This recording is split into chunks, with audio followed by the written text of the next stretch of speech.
കഷ്ടപ്പെട്ട് ഭാരം വഹിച്ച് ജീവിക്കുന്നവരാണ്. അതിനിടയിൽ ഒത്തിരിയേറെ ദുഃഖങ്ങളും വേദനകളും ഒക്കെ നമുക്ക് അനുഭവപ്പെടുകയും ചെയ്യും. നിരാശാജനകമായ ജീവിതാനുഭവങ്ങള്, പ്രത്യാശയ്ക്ക് ഇളവില്ലാത്ത അനുഭവങ്ങള്, ഇതൊക്കെ വരുമ്പോഴേക്കും നമ്മുടെ മനസ്സ് അസ്വസ്ഥമാണ്. വിശുദ്ധ യോഹന്നാന്റെ സുവിശേഷം 14-ാം അധ്യായം 1-ാം വാക്യത്തിലൂടെ നിങ്ങളുടെ ഹൃദയം അസ്വസ്ഥമാവേണ്ട, ദൈവത്തിൽ വിശ്വസിക്കുവിൻ, എന്നിലും വിശ്വസിക്കുവിൻ.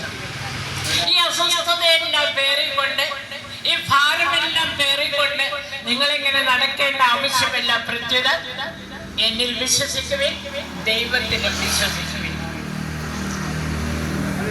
യോഹന്നാന്റെ സുവിശേഷം 14-ാം അധ്യായം 16-ാം വാക്യം വീണ്ടും പറയുകയാണ്.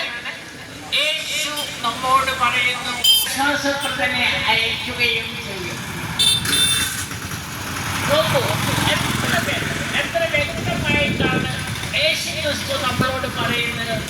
നിങ്ങളെ ഞാൻ അനാഥരായി വിടുകയില്ല.